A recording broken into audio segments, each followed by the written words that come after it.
నమస్తే city cable news కు స్వాగతం. కులమత పార్టీలకు అతీతంగా అందరికీ సంక్షేమం అందించాలన్న ముఖ్యమంత్రి వైఎస్ జగన్మోహన్ రెడ్డికి మరొకసారి బాస్టగా నిలవాలని వైసీపీ ఎమ్మెల్యే అభ్యర్థి పేర్ని కిట్టు అభ్యర్థించారు. కులమత పార్టీలకు అతీతంగా అందరికీ సంక్షేమం అందించిన ముఖ్యమంత్రి వైఎస్ జగన్మోహన్ రెడ్డికి మరొకసారి బాస్టగా నిలవాలని వైసీపీ ఎమ్మెల్యే అభ్యర్థి పేర్ని కిట్టు అభ్యర్థించారు. అవినీతి రహిత పాలన అందించడమే కాకుండా ప్రజా దీవెనలతో గడప గడపకు సంక్షేమం అందించిన ముఖ్యమంత్రి వైఎస్ జగన్మోహన్ రెడ్డిని గెలిపించాలన్నారు. నియోజకవర్గ పరిధిలో గత కొంతకాలంగా జరుగుతున్న గడప గడపకు సంక్షేమం కార్యక్రమంలో భాగంగా నగరపాలక సంస్థ పరిధిలోని 48వ డివిజన్ నిజాంపేట రేడియో స్తంభం వంగవీటి మోహనరంగ బొమ్మకూడల నుంచి ప్రారంభమైంది. Division incharge Singamsetti Gopi Vishwachand Machilipatnam parliamentary YSR Congress party అభ్యర్థి డాక్టర్ సింహాద్రి చంద్రశేఖర్ తనయుడు రామ్ చరణ్ తో కలిసి వైసీపీ ప్రభుత్వం చేస్తున్న అభివృద్ధి సంక్షేమ పథకాలను ఇంటింటికి పేర్ని కిట్టు వివరించారు. ఈ కార్యక్రమంలో కార్పొరేటర్లు, పలు డివిజన్ల ఇన్ఛార్జీలు, వైఎస్ఆర్సీపీ నాయకులు, కార్యకర్తలు, division incharge Singamsetti Gopi Vishwachand, parliament YSRCP నాయకులు, కార్యకర్తలు తదితరులు పాల్గొన్నారు. ఈరోజు 48వ డివిజన్లో వైఎస్ఆర్ కాంగ్రెస్ కుటుంబంలోకి రామకృష్ణ గారు, బాబు గారు, మధు గారు కొంతమంది ఈరోజు పార్టీలోకి చేరటం జరిగింది. ఈరోజు పార్టీకి ఇంకా బలం పెంచుతూ నీకు మేము వెన్నుదన్నుగా ఉన్నాం, నువ్వు ముందలకి నడువని నాకు చెప్తూ ఈరోజు వాళ్ళు రావడం అనేది చాలా హర్షణీయం. ఎందుకంటే ఈరోజు వైఎస్ఆర్ కాంగ్రెస్ పార్టీ ఏదైతే కులం చూడడం, మతం చూడడం, రాజకీయాలు కూడా చూడమని ముందు మాటతో ఏదైతే రాజకీయాలు చేస్తుందో అవన్నీ చూసి ప్రజలకు జరిగిన మంచి చూసి వాళ్ళు ఆకర్షితులై ఈరోజు మాకు బలాన్ని ఇవ్వటానికి, జగన్ గారికి బలాన్ని ఇవ్వటానికి, పార్టీ కార్యకర్తలకు బలాన్ని ఇవ్వటానికి ఈరోజు వాళ్ళు ముందరికి రావడం అనేది వాళ్ళ యొక్క సీనియారిటీని, వాళ్ళ యొక్క పరిచయాలన్నీ చెప్పుకొని ఏమన్నా అబద్ధపు మాటలు తెలుగుదేశం వాళ్ళు మాకు తెలిసిందేనే, వాళ్ళు ఎప్పుడు అబద్ధాలు చెప్తారు. కానీ ఫస్ట్ నుంచి ఎన్టీ రామారావు గారు అప్పటి నుంచి ఎన్టీ రామారావు గారు మనుషులుగా ఉన్నాం కాబట్టి ఇక కట్టుబడిపోయి వాళ్ళకు ఉన్నాం. కానీ ఈ 10 సంవత్సరాల్లో కనీసం వాళ్ళ మనుషులుగా ఉన్నాం, వీళ్ళు రాకముందు నుంచి మేము రాజకీయాలు చేస్తున్నాం, కనీసం పలకరింపులోగైనా ఎలా ఉన్నామని లేదా మమ్మల్ని తీసుకెళ్ళి గౌరవించడం కానీ ఆ మాత్రం కూడా కరువైంది. మాకు పెద్దలుగా మేము పెద్దగా కోరుకునేది ఏం లేదు, గౌరవం తప్పితే ఏం కోరుకుంటాం ఆ పార్టీ నుంచి, అది కూడా ఇవ్వలేకపోతుంటే ఈరోజు మీ పార్టీలో నలుగురికి మంచి చేస్తున్నారు, ఆ మంచిలో మేము భాగం అవుతాం, మాకు కూడా ఆ గౌరవం ఇవ్వండి అని బాబాయ్ అడగటం, బాబాయ్ ముందుకు రావడం అనేది చాలా సంతోషం. ఇక్కడ ఉన్న వాళ్ళందరికీ చెప్తున్నాను, ఖచ్చితంగా వైఎస్ఆర్ కాంగ్రెస్ పార్టీలో ఎక్కడ వాడుకొని వదిలేయడాలు ఉండవు. ఈ కుటుంబంలో చేరినాక ఎక్కడైనా గౌరవం ఇవ్వడం, మాతో పాటు కుటుంబంలాగా చూసుకోవడమే జరుగుతుంది. కాబట్టి వారు ఈరోజు మా పార్టీలో చేరి మాకు ఈరోజు బలాన్ని ఇవ్వడం చాలా ఆనందదాయకం. ఖచ్చితంగా ఎవరైతే ఈరోజు ఎలక్షన్ అనే కష్టంలో మా కోసం అండగా నిలబడి మాతో నడుస్తున్నారో ఎవరిని మరువబోమని వాళ్ళతో పాటు కలిసి ముందుకు నడుస్తూ ఇంకెక్కువ ప్రజలకు మంచి చేయడానికి ఎక్కువ కదులుతామని మీకు అందరికీ తెలియజెప్తూ, అలాగే ఈ చూస్తున్న ప్రేక్షకులకి అందరికీ ఒకటే చెప్తున్నాను, జగన్మోహన్ రెడ్డి గారి ప్రభుత్వంలో మనం సంక్షేమంగా ప్రతి ఇంటికి సంక్షేమ పథకాలు ఎవరి రికమెండేషన్ లేకుండా, ఎటువంటి లంచం లేకుండా వాలంటీర్ ద్వారా ఇంటింటికి సంక్షేమ పథకాలు అందజేయగలిగాం. ఈరోజు టీడీపీ కుట్రల్లో ఎన్నో తదుపరి పరిణామాల వల్ల మా అన్నగారికి కూడా ఎమ్మెల్యే సీట్ వచ్చింది. గుడివాడలో ఎన్టీ రామారావు గారి వేస్తంలో అక్కడ యాదవ్ కమ్యూనిటీలో ఆయన వేస్తం వల్ల మా నామినేషన్ని డ్రాప్ చేసి తదుపరి బొర్రా వెంకటస్వామి గారికి వస్తడం జరిగింది. ఆనాటి నుంచి ఈనాటి వరకు కూడా తెలుగుదేశం పార్టీలో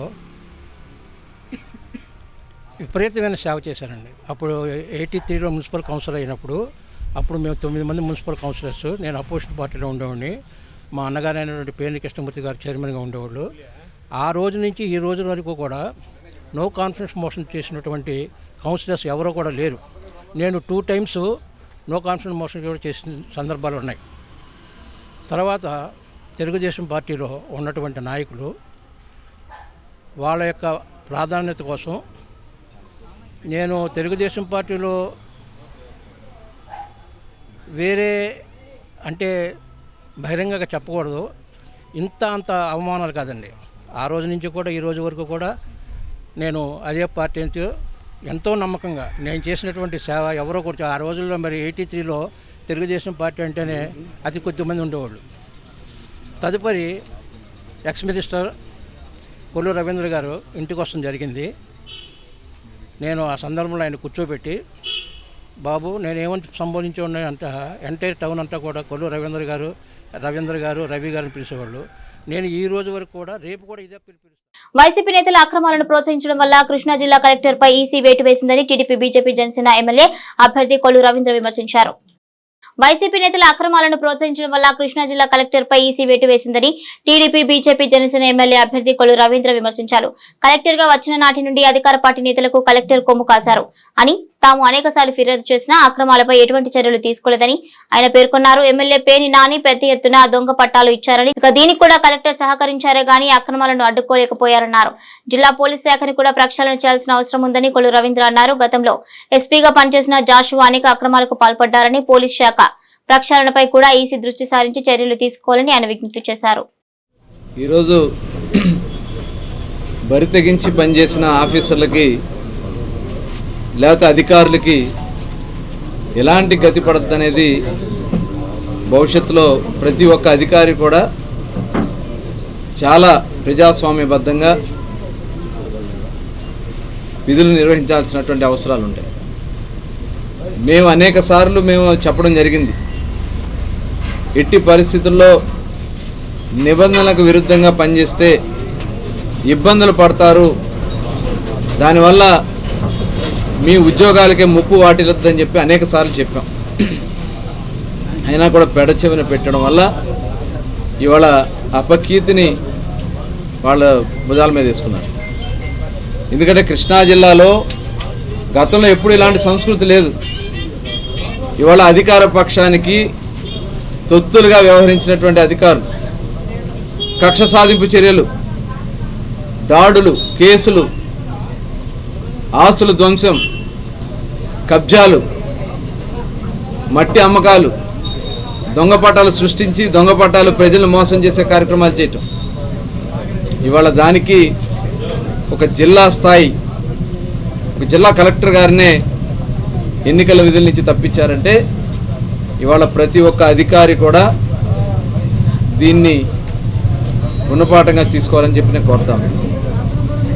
ఎందుకంటే జిల్లా కలెక్టర్ గారికి అనేక సార్లు మేము చెప్పాం, ఓటర్ లిస్టులు తయారు దగ్గర నుంచి చాలా అవకతవకలు జరిగినాయి, దీని మీద మీరు చర్యలు తీసుకోండి అని చెప్పి కలెక్టర్ గారికి చెప్తే కనీసం పట్టించుకోవాలి కలెక్టర్ గారు. దాని మీద హైకోర్టుకి వెళ్ళి హైకోర్టు నుంచి ఆర్డర్ తీసుకొస్తే సంబంధిత ఆర్డీఓ గారి మీద యాక్షన్ తీసుకోమని చెప్పి సస్పెండ్ చేయమని చెప్పి కోర్టు డైరెక్షన్ ఇస్తే కోర్టు డైరెక్షన్ కూడా పక్కన పెట్టి ఆ ఆర్డీఓని ఇక్కడి నుంచి బదిలీ చేశారు. మిగతా అధికారులు ఎవరి మీద కూడా చర్యలు తీసుకోలే. ఇవాళ చివరికి ఏమవుతోంది, ఇవాళ అదే రకంగా మేము మట్టి తోలకాల గురించి అనేక సార్లు కంప్లైంట్ చేశాం. సముద్రపులో మట్టిని తీసుకొచ్చి అమ్ముకుంటా ఉన్నారు, ఒక పక్క నీళ్లు కారుతా ఉన్నాయి, రోడ్ల మీద టిప్పర్లు, పెద్ద పెద్ద టిప్పర్లు 40 టన్నులు 50 టన్నులు 60 టన్నులు పెద్ద పెద్ద టిప్పర్లు డంపర్లు తీసుకొచ్చి మట్టి వేసుకుపోతా ఉన్నారు. పోర్టుకు సంబంధించినటువంటి ముడా ల్యాండ్స్ నుంచి మట్టి వేసుకుపోతున్నారు. సాక్ష్యాలతో సహా తీసుకెళ్ళి సర్వే నెంబర్తో సహా తీసుకెళ్ళి లైవ్ అక్కడ జరుగుతున్నటువంటి వీడియోలు కూడా చూపించినా ఎటువంటి స్పందించకుండా అక్రమంగా మట్టి అమ్మకాల్లో వీళ్ళు కూడా భాగస్వాములయ్యారు. అదేవిధంగా దొంగ పట్టాలు సృష్టించలో విపరీతంగా బందర్ నియోజకవర్గంలో రోడ్ల మీద పట్టాలు ఇప్పించేయటం, నిబంధనలకు విరుద్ధంగా వాటర్ బాడీస్కి పట్టాలు ఇచ్చేయటం, మంచినీళ్ళ ట్యాప్లు ఇచ్చేయటం, హౌస్ ట్యాక్సెస్ వేసేయటం, ఇవన్నీ కూడా పట్టించుకోకుండా అధికార పార్టీ నాయకులకి అడుగులకు మడుగులు వచ్చారు.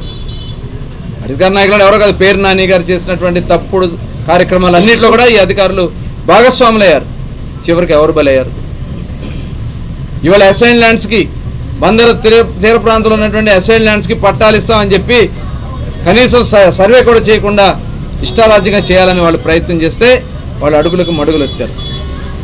ఇవాళ మీరు పేరు నాని గారికి మరి జాగీర్లాగా పనిచేయడం వల్ల ఇవాళ ఎవరు బలయ్యారు? ఇవాళ ఇవన్నీ కూడా అధికారులు ఇప్పటికైనా సరే ఒళ్ళు దగ్గర పెట్టుకుని పనిచేయాలి.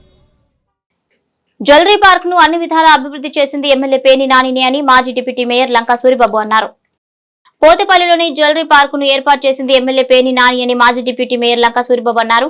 మచిలీపట్నంలో ఎంతో మంది రోల్డ్ గోల్డ్ పరిశ్రమ మీద ఆధారపడి జీవిస్తున్నారని, ఆ విషయం గమనించిన పేర్ని నాని అప్పటి ముఖ్యమంత్రి వైఎస్ రాజశేఖర రెడ్డి సహకారంతో గజం 160 చొప్పున పోతపల్లి పరిశ్రమలు నెలకొల్పడానికి స్థలం కేటాయించడం జరిగిందని ఆయన చెప్పారు.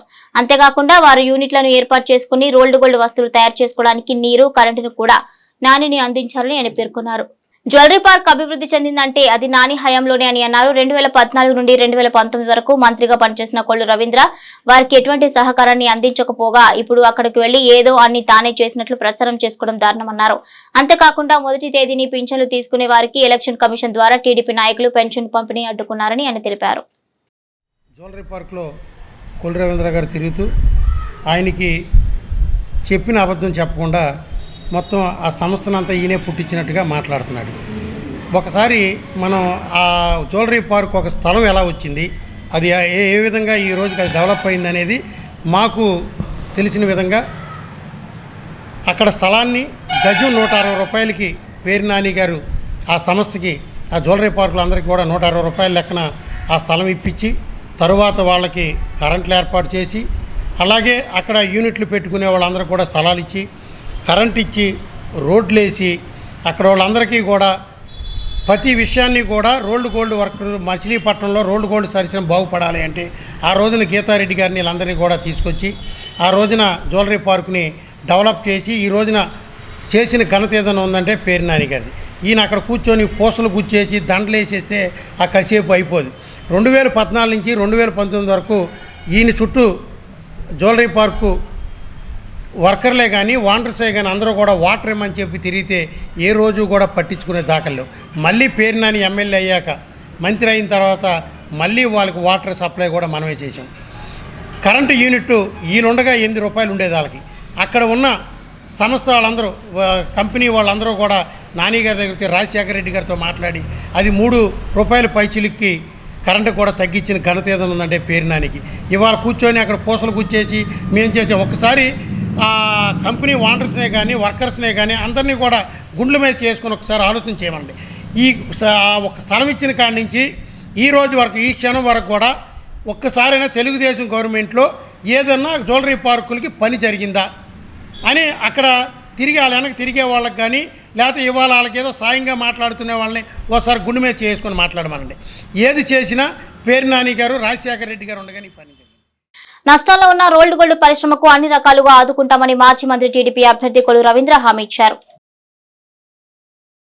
మచిలీపట్నం పోతపల్లి జ్యువెలరీ పార్క్ లో ఇంటింటికి తెలుగుదేశం బాబు షూరిటీ భవిష్యత్తుకు గ్యారంటీ కార్యక్రమంలో పాల్గొని సూపర్ 6 పథకాలను వ్యాపారస్తులకు, కార్మికులకు మాజీ మంత్రి టీడీపీ, జనసేన, బీజేపీ ఉమ్మడి అభ్యర్థి కొల్లు రవీంద్ర, మాజీ ఎంపీ కొనకళ్ళ నారాయణరావులు వివరించారు. గత ప్రభుత్వంలో పోతపల్లి జ్యువెలరీ పార్క్ లో ఎంతో అభివృద్ధి చేశామని, మహిళలు కేవలం రోజుకి 200 రూపాయలే సంపాదించుకునే సామర్థ్యం నుంచి 1000 రూపాయలు సంపాదించుకునే సామర్థ్యానికి పెంచాలని ఉద్దేశంతో మహిళలు స్వయం ఉపాధిలో ముందుండాలని, సొంత కాళ్లపై బతకాలని ఆలోచనతో 2014లో మంత్రిగా అయిన తర్వాత అప్పటి కేంద్ర మంత్రి కొనిదెల చిరంజీవి గారిని ఒప్పించి వారి నుంచి 5 కోట్ల రూపాయల నిధులను మంజూరు చేయించడం జరిగిందని రవీంద్ర అన్నారు.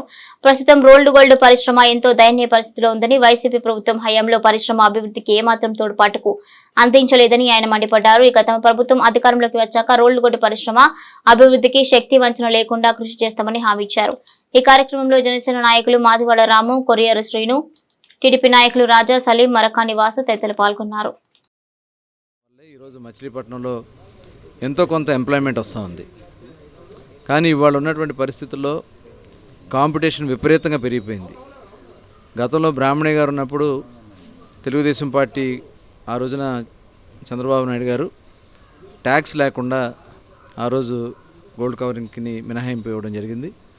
తర్వాత లాస్ట్ గవర్నమెంట్లో మేము కూడా కరెంటు దీని మీద గవర్నమెంట్ దగ్గర దాదాపు ఫైల్ అంతా కూడా పంపించి సబ్సిడీ మీద కరెంట్ ఇచ్చే కార్యక్రమానికి కూడా శ్రీకారం చుట్టింది తెలుగుదేశం పార్టీ. మరి ఈరోజు చూస్తే విపరీతంగా అటు రాజకోట్ నుంచి కానీ చైనా మార్కెట్ కానీ విపరీతంగా కాంపిటీషన్ పెరిగిపోయింది. అలాగే మ్యానుఫ్యాక్చరింగ్లో కూడా చాలా మార్పులు వచ్చినాయి.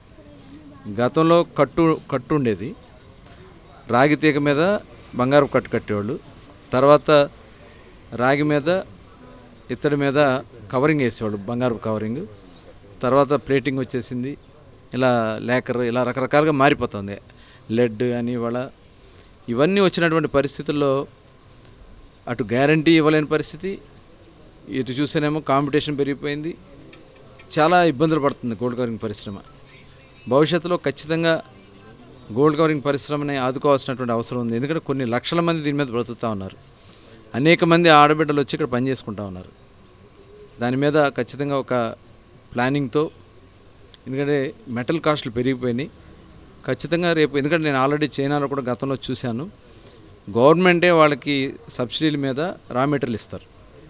ఆ రకంగా రేపు రాబోయే కాలంలో మచిలీపట్నంలో జ్యువెలరీ పార్క్కి ఇన్పుట్ సబ్సిడీ కింద అవసరమైతే మెటల్ కానీ వాళ్ళకి కావాల్సినటువంటి రా మెటీరియల్ కానీ ప్రభుత్వం నుంచే సబ్సిడీ రేట్ల మీద ఇప్పించే విధంగా ఒక కార్యాచరణ త్వరలోనే మరి పెద్దలందరితో కూడా కూర్చుని ఒక భవిష్యత్ కార్యాచరణాన్ని, ఈ పరిశ్రమను కాపాడుకోవడానికి, ఉపాధి అవకాశాలు కల్పించడానికి కావాల్సినటువంటి ఒక కార్యాచరణాన్ని తయారు చేసి రేపు ప్రభుత్వంలో ఈ కార్యక్రమాన్ని పెట్టి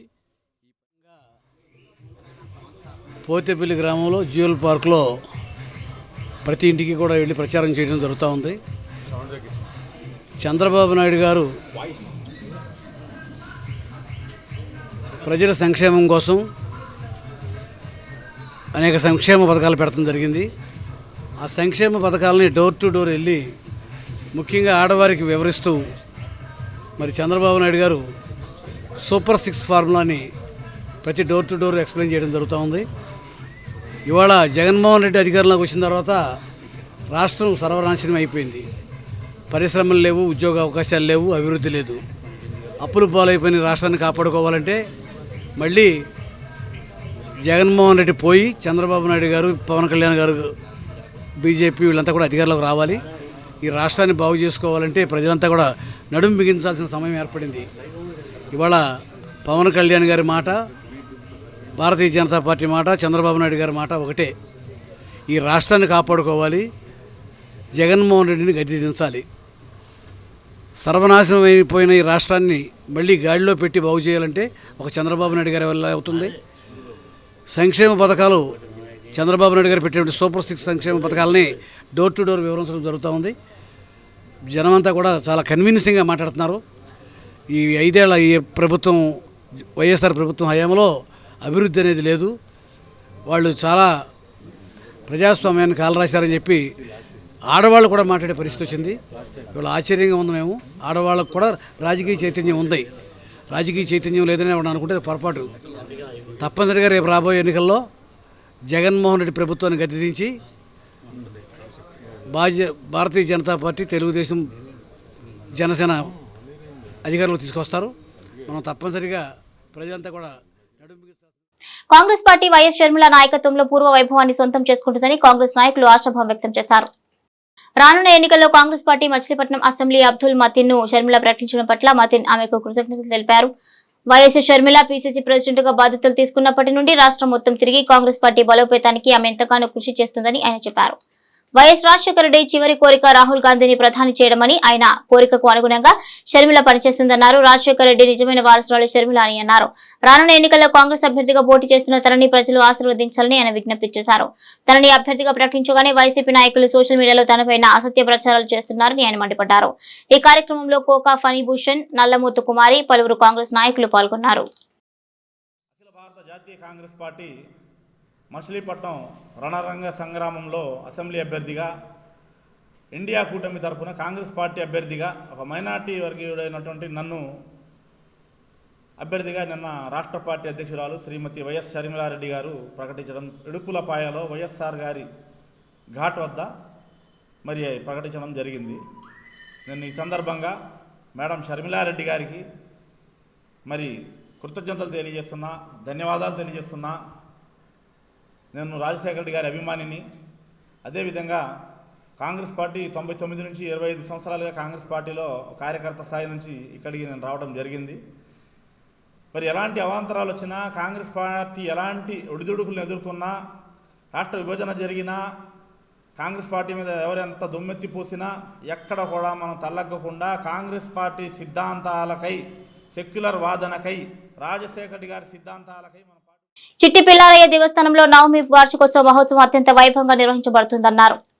బుట్టాయిపేటలోని చిట్టి పిల్లారయ్య దేవస్థానంలో నవమి వార్షికోత్సవ మహోత్సవాలు ఘనంగా నిర్వహించబడుతున్నాయి. అందులో భాగంగా గణపతి పూజ, శ్రీ మహావిష్ణుమూర్తి మరియు సీతారాముల అభిషేకాలతో పాటు శ్రీ సుదర్శన నారసింహ హోమాన్ని కూడా నిర్వహించారు. ఈ హోమ కార్యక్రమంలో ఎమ్మెల్యే పేర్ని నాని, సతీమణి పేర్ని జయసుధ పాల్గొని ప్రత్యేక పూజలు చేపట్టారు. ఈ వార్షికోత్సవ వేడుకలు ఈ నెల 6వ తేదీ వరకు జరగనున్నట్లు కమిటీ సభ్యులు వివరించారు. వేసవి కాలం దృష్ట్యా ఆయనకి వచ్చే భక్తులకు ఎటువంటి అసౌకర్యాలు కలగకుండా తగిన ఏర్పాట్లు చేస్తున్నట్లు వారు తెలిపారు. శ్రీ గణేశాయ నమః.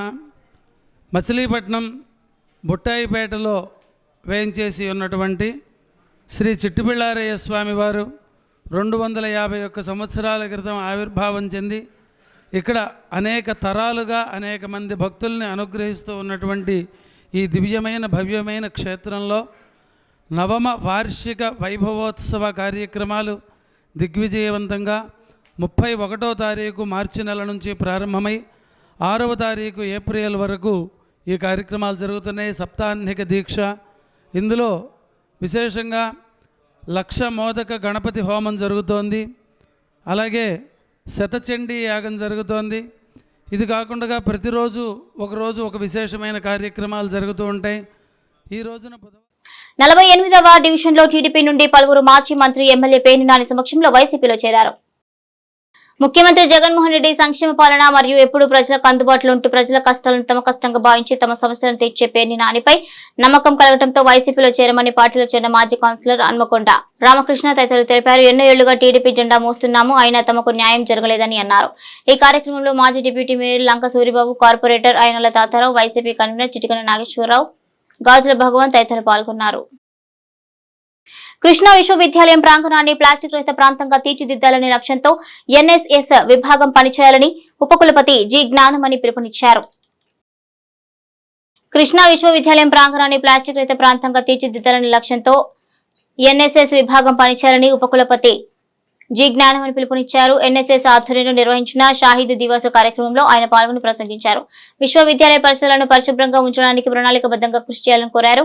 చేసే పనిలో నిబద్ధత ఉన్నప్పుడే లక్ష్యాన్ని సాధించవచ్చని పేర్కొన్నారు. కృష్ణా విశ్వవిద్యాలయం సముద్ర తీర ప్రాంతంలో ఉన్నందున మత్స్యకార మహిళల్లో చైతన్యం తీసుకొచ్చేలా కార్యక్రమాలు చేపట్టాలని ఆకాంక్షించారు. రిజిస్ట్రార్ కె శోభన్ బాబు మాట్లాడుతూ దేశవ్యాప్తంగా 750 విశ్వవిద్యాలయాలు ఉంటే కేవలం 10 విశ్వవిద్యాలయాలు మాత్రమే షాహీద్ దివాస్ కార్యక్రమం నిర్వహించడానికి అవకాశం ఉందని, అందులో కృష్ణా విశ్వవిద్యాలయం కూడా ఒకటి గర్వకారణమన్నారు. ఎన్ఎస్ఎస్ సమన్వయకర్త డాక్టర్ ఎం శ్యామ్ అధ్యక్షతన జరిగిన కార్యక్రమంలో ఆర్ట్స్ అండ్ సైన్స్ కాలేజీ ప్రధాన ఆచార్యులు ఆచార్య సుందరకృష్ణ, ఇంజనీరింగ్ కళాశాల principal doctor Vijay Kumari, NCC అధికారి doctor Ramasekhar Reddy, NSS program అధికారులు doctor Swarupa, doctor Ravi, doctor Seshareddy తదితరులు పాల్గొన్నారు. తొలుత ఓటు హక్కు వినియోగంపై ప్రతిజ్ఞ చేయించారు. తదుపరి నిర్వహించిన స్వచ్ఛ క్యాంపస్ కార్యక్రమంలో ఉపకులపతి, రిజిస్ట్రార్లు పాల్గొని విద్యార్థుల్లో ఉత్సాహం నింపారు.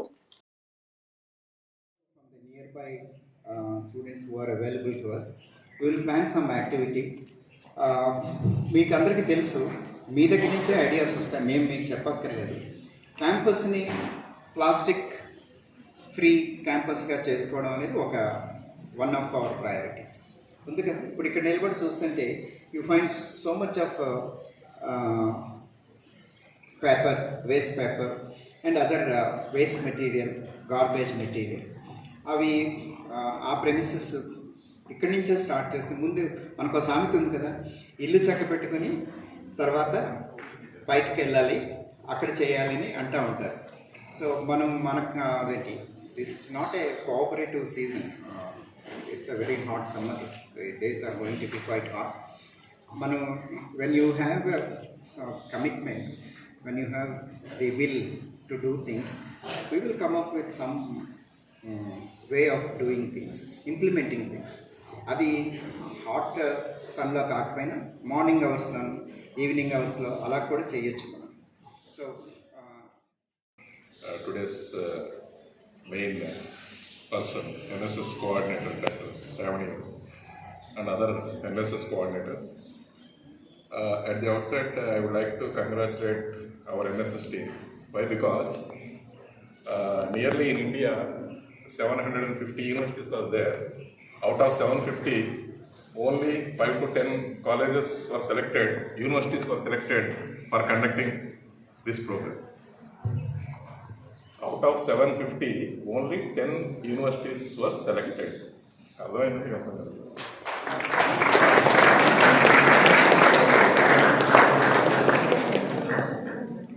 750 యూనివర్సిటీస్ ఉంటే అందులో ఓన్లీ 10th మాత్రమే సెలెక్ట్ చేశారు, అందులో మందొకటి. అంటే